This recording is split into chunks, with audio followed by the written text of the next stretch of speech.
Vote से पहले या मतदान के दिन बाहरी लोगों के जरिए अशांति फैलाने की कोशिश का आरोप।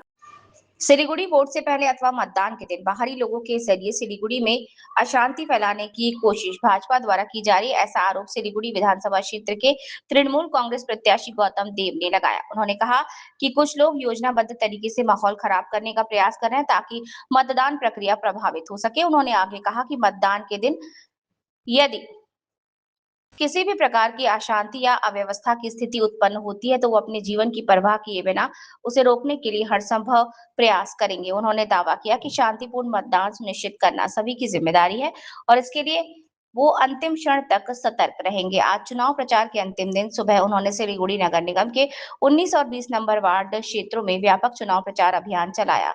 इस दौरान उन्होंने विभिन्न इलाकों में जाकर स्थानीय लोगों से मुलाकात की और उनसे शांतिपूर्ण तरीके से मतदान करने की अपील की। साथ ही उन्होंने क्षेत्र के मतदाताओं से समर्थन देने का भी आग्रह किया। এই নির্বাচন পর্বের পুরোটাই লক্ষ্য করছি বাংলার মানুষ ক্ষুব্ধ হচ্ছে, বাংলার মানুষ আহত হচ্ছে, বাংলার মানুষ লজ্জিত হচ্ছে। বাংলার যে সংস্কৃতি, বাংলার যে ঐতিহ্য, বাংলার যে কৃষ্টি সেটাকে ধ্বংস করে দেওয়ার চেষ্টা। তাই রবীন্দ্রসঙ্গীতকে কোনো সময় রবি শঙ্কর, কোনো সময় বঙ্কিম চট্টোপাধ্যায়, কোন শতকের মানুষ সাহিত্য সম্রাট বন্দে মাতরমের রচয়িতা আনন্দমঠ উপন্যাসে তাকে বঙ্কিমদা বলে সম্ভাষণ করা, রানী রাসমণির নামকে সঠিকভাবে উচ্চারণ না করতে পারা এবং উত্তরবঙ্গকে উত্তর বিহার বলে আখ্যায়িত করা এবং সর্বশেষে তোমরা আমাকে রক্ত দাও আমি স্বাধীনতা দেব, এই যে অমোঘ শাশ্বত বাণী বাংলার যিনি যৌবনের অগ্রদূত ছিলেন, ভারতবর্ষের স্বাধীনতা আন্দোলনের উজ্জ্বলতম নক্ষত্র নেতাজি সুভাষচন্দ্র বসু, সেটাকে স্বামী বিবেকানন্দ বলে দিচ্ছেন। এই যে বাংলার সংস্কৃতি ও ঐতিহ্য কৃষ্টির বাইরে একটা বহিরাগত একটা আক্রমণ বাংলার সংস্কৃতি কৃষ্টি ঐতিহ্যকে, এটা নিয়ে আমরা চিন্তিত। একসময় ব্রিটিশরা 200 বছর ভারত শাসন করেছিল, তারা কিন্তু ভারতবর্ষের সংস্কৃতি ঐতিহ্য এবং কৃষ্টিকে তাদের পাশ্চাত্য ভাবধারার মধ্যে তারা ঢুকিয়ে দিয়ে মূল ধারাকে কিছুটা তারা ডাইলিউট করার চেষ্টা করেছিল।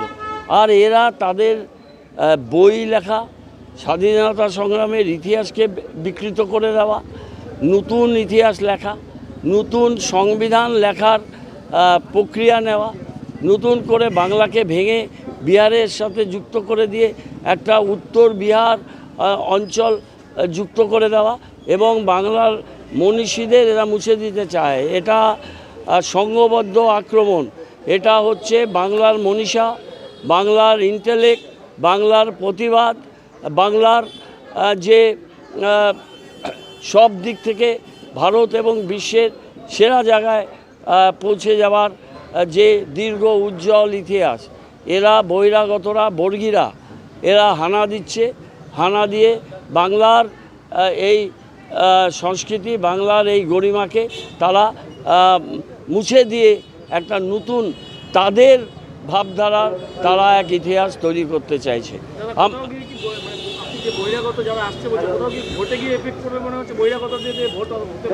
বহিরাগতরা আমি বলছি যে তারা সব হোটেল বুক করে নিয়েছে এবং সমস্ত ট্রেনে করে এসছে, সমস্ত হোটেলগুলো বুক, লজগুলো বুক এবং তারা এই বহিরাগতদের অস্ত্রশস্ত্র দিয়ে এই ক্রিমিনালগুলোকে তারা রাস্তায় নামাবে এবং নামিয়ে তারা ইলেকশনকে তারা ডিমোটিভেট করে এই বন্ধ করতে বলতো, বন্ধ করতে বল না, দেখতে শুনতে পাস না তোরা।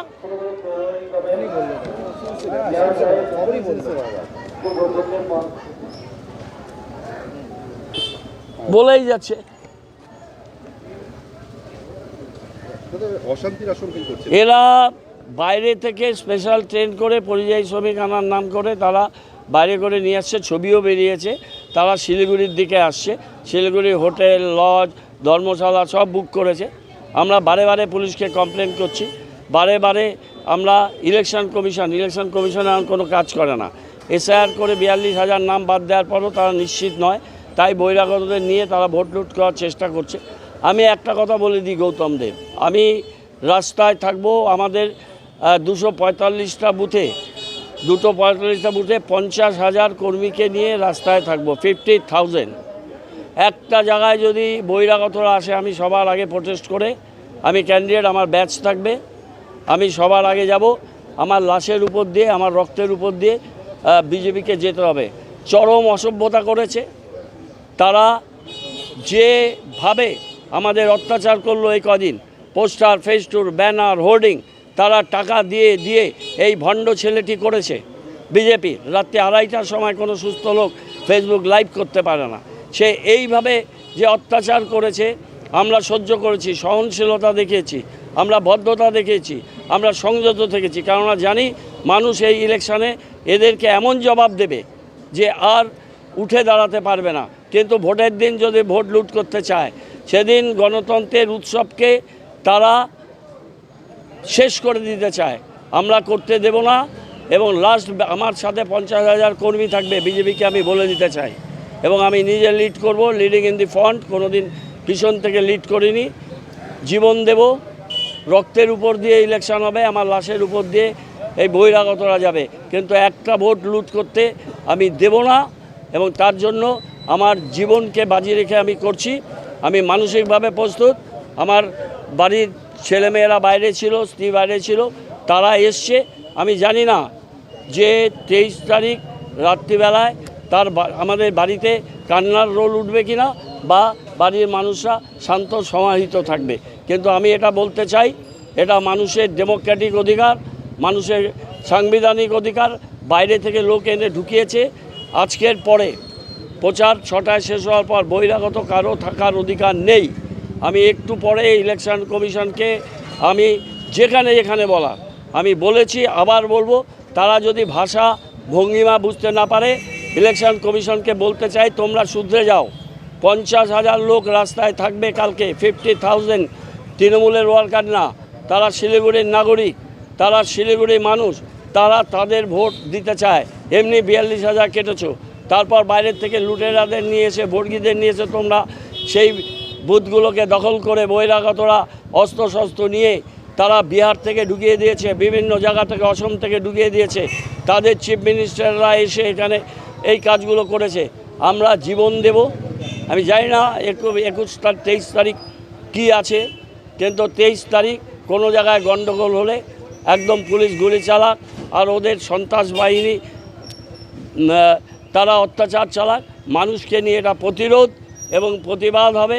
মানুষকে বলবো শান্তিপূর্ণভাবে 5:30টায় লাইনে চলে যান, 5টায় লাইনে চলে যান। আমরা দেখতে চাই এই হাত মাত্রা কত শক্তিশালী।